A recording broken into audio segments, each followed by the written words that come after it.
पिछले वीडियो में हमने पढ़ा था कि फ्लावर के पार्ट्स और टाइप्स क्या होती हैं।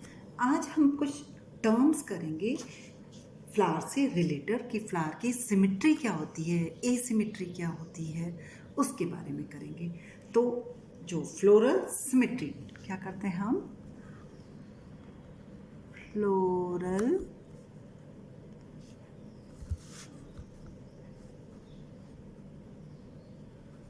सिमेट्री, ओके, मीन्स फ्लावर को अगर हम किसी प्लेन से काटते हैं तो वो दो बराबर इक्वल हाफ में बंटता है कि नहीं बंटता है। अगर बंट जाता है तो हम उसको क्या टर्म देते हैं, ठीक है। तो इससे पहले हम करते हैं कि फ्लोरल सिमेट्री जो पेड़ का तना होता है जहाँ से फूल निकलता है, तो पौधे की उस ब्रांच को जहाँ से फ्लावर अराइज होता है, तो प्लांट की stock of the plant from where the flower arise is called peduncle.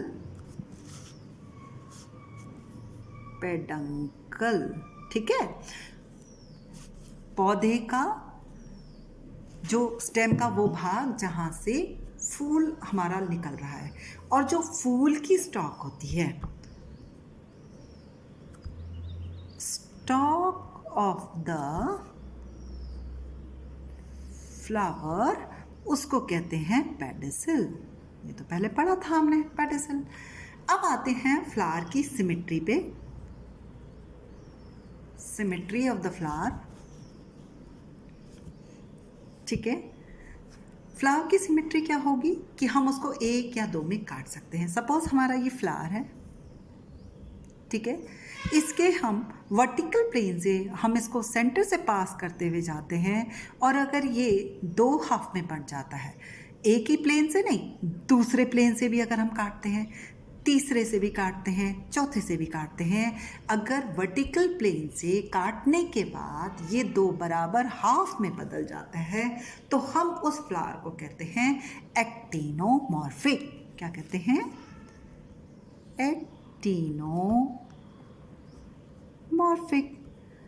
Actinomorphic क्या हुआ?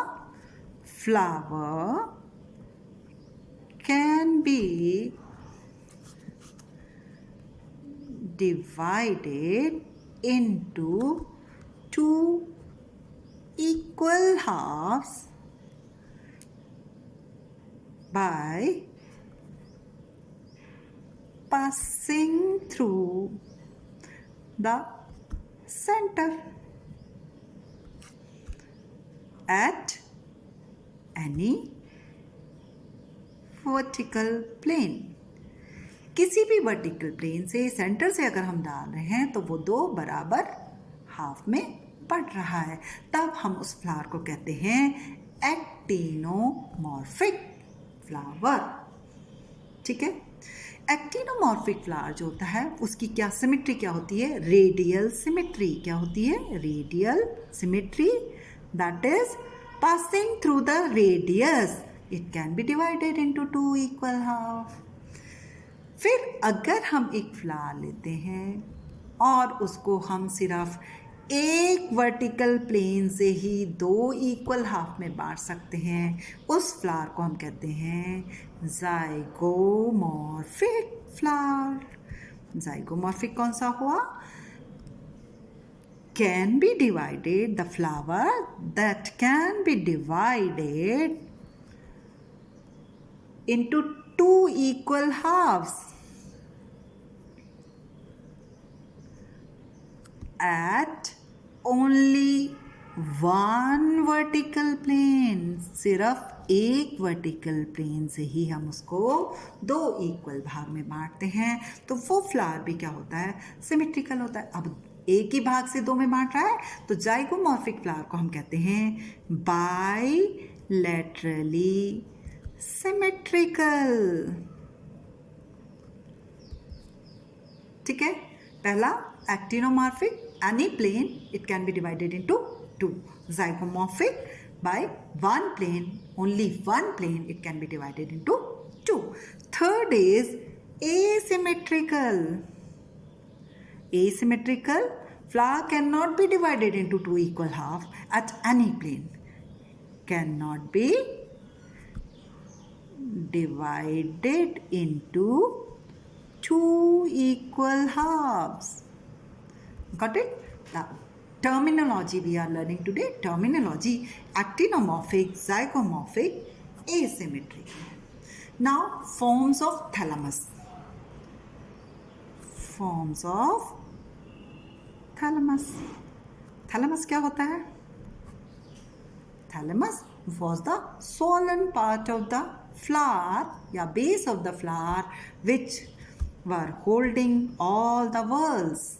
That is known. That was called thalamus. ठीक है. अब इस थैलेमस को, ये क्या होता है? सोलन पार्ट है. ये भी क्या होता है बेटा? अलग अलग तरीके से हमारे अपने को मॉडिफाई कर लेता है. तो according to the modification on the thalamus it can be divided into 3. क्योंकि थैलेमस कैसे ग्रो हो रहा है तो बाकी के पार्ट्स कहाँ अरेंज होंगे उसके हिसाब से जब हम किसी फ्लावर को पढ़ते हैं तो 3 टर्म्स हम उसको देते हैं. ठीक है. पहली होती है हाइपोगाइनस. हाइपोगाइनस. ठीक है. इसमें जो गाइनस मीन्स गाइनेशियम,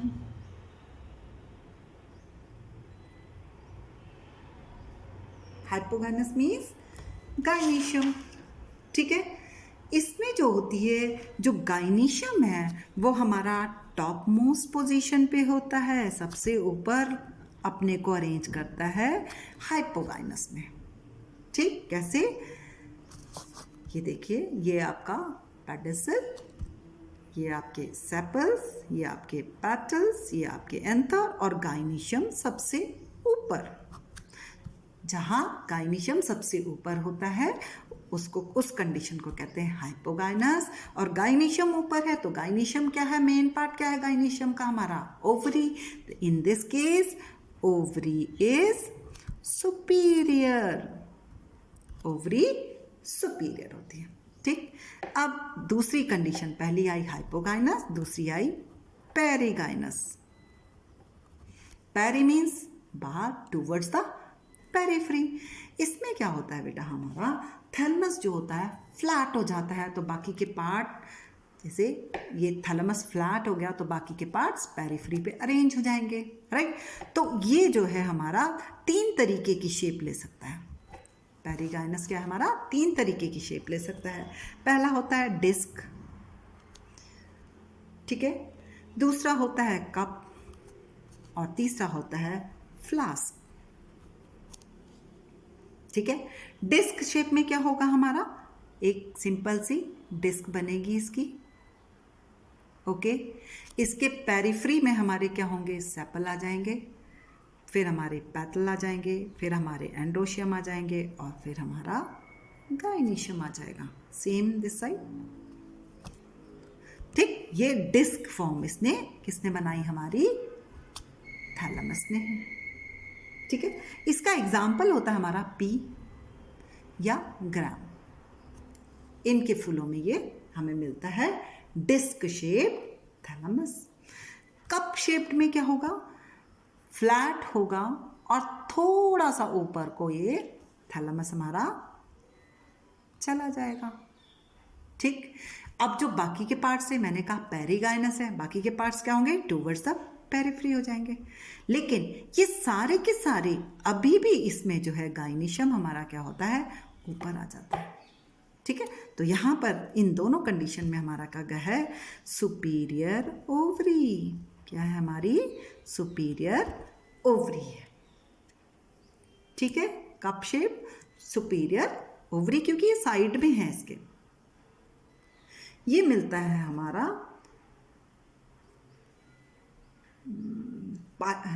प्रूनस में. एग्जाम्पल है इसका प्रूनस. ठीक.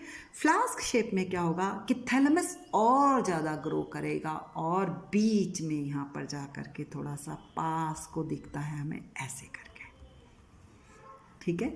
इसके बीच में यहाँ ओवरी होगी और ये स्टिग्मा स्टाइल ओवरी हो जाएगी। अब यहाँ पर देखिए, यहाँ पर क्या हुआ, ओवरी। ओवरी है तो यहाँ पर सुपीरियर ही, क्योंकि ये पार्ट्स तो इससे डेवलप होके इधर को निकले हैं, यहाँ तो नहीं टच हुए हैं, राइट। लेकिन कई बार हमें ऐसा फील होता है कि ये बहुत इसके साथ ऐसे बिल्कुल पास सच के आते हैं, तो लगता है कि ओवरी इन्फीरियर भी हो सकती है, लेकिन इसमें ओवरी अभी भी क्या है, हमारी सुपीरियर है। कुछ साइंटिस्ट इसको कह देते हैं हाफ इन्फीरियर, कुछ बॉटनिस्ट जो क्या कहते हैं इसको कह देते हैं हाफ इन्फीरियर, ठीक है, हाफ इन्फीरियर। जैसे रोज में बनता है ना, रोज में ऐसी बल्ब जैसा, लेकिन उसकी ओवरी वैसे सुपीरियर होती है। अब हमने पढ़ी पहली टाइप की ओवरी हाइपोगाइनस, जिसमें ओवरी सुपीरियर है। दूसरी पढ़ी पेरिगाइनस, जिसमें बाकी के parts towards the periphery situated है। तीसरी आती है हमारी बेटा ईपीगाइनस। ईपीगाइनस मीन्स जिसमें बाकी के पार्ट्स गाइनस, गाइनर जो इसका फीमेल पार्ट है उससे निकलेंगे, ईपीगाइनस, ठीक है। इसमें थैलेमस एक्सपांड होगा, और कैसे एक्सपांड होगा, कैसे एक्सपेंड होगा कि वो पूरी ओवरी के ऊपर डेवलप हो जाएगा, राइट। पूरी ओवरी के ऊपर ये डेवलप हो गया, ये इसकी ओवरी है, ठीक। अब ओवरी से सिर्फ एक पतली सी स्टॉक जो है, स्टाइल जो है वो बाहर निकलेगी, और ये इसका स्टिग्मा हो गया और ये इसका स्टाइल हो गया। अब जो बाकी के पार्ट्स हैं वो ऐसे लगते हैं, ऐसे होते हैं जैसे कि इससे स्टाइल से जुड़े हुए हैं बिल्कुल। सेपल हो गया, ये पैटल हो गया, और ये एंथर्स हो गए या स्टेमन हो गए। तो ये सारे के सारे क्या लगते हैं कि ओवरी नीचे रह गई और ये पार्ट इसके ऊपर हो गए। इस केस में, ईपीगाइनस के केस में, ओवरी हमारी होती है इन्फीरियर। क्या ओवरी होती है, इन्फीरियर ओवरी। और ये किस में होती है हमारी, गुआवा में, ठीक है, गुआवा में या कुकुम्बर में, ठीक है। तो आज हमने क्या टर्म्स याद किए, फ्लावर से रिलेटेड टर्म याद किए हमने, रिकॉल कर लेते हैं। Stalk where flower arise, that is peduncle, and own stalk of the flower is known as pedicel. फिर हमने टर्म क्लियर की एक्टिनोमॉर्फिक, जो फ्लावर किसी भी प्लेन से दो इक्वल हाफ में बढ़ सकता है, मोर देन वन प्लेन से दो में बढ़ सकता है, उसको हम कहते हैं एक्टिनोमॉर्फिक, और उस सिमेट्री को कहते हैं रेडियल सिमेट्री। दूसरा हमने कहा था जब फ्लावर केवल एक प्लेन से दो इक्वल हाफ में बटे, उसको हमने कहा था जाइगोमॉर्फिक या बायलैटरली सिमेट्रिकल कहते हैं इसको। इनके सिंबल्स भी होते हैं। एक्टिनोमॉर्फिक को हम जो सिंबल दिखाते हैं वो होता है एक सर्कल और उसके अंदर क्रॉस का साइन, कि कहीं से भी काटें दो भाग में। जाइगोमॉर्फिक में हम ऐसे करके परसेंट का साइन बना देते हैं कि एक प्लेन से ये दो इक्वल हाफ में बटेगा। एसिमेट्रिकल, जिसमें हम दो हाफ में बांट ही नहीं सकते हैं। हाइपोगाइनस, जिसमें ओवरी सुपीरियर होती है। पेरिगाइनस, जिसमें पेरिफ्री में आपके बाकी पार्ट्स होते हैं लेकिन ओवरी सुपीरियर होती है। फॉल्स इन्फीरियर ओवरी होती है सिर्फ आपके फ्लास्क शेप में। और ईपीगाइनस, जिसमें ओवरी इन्फीरियर होती है।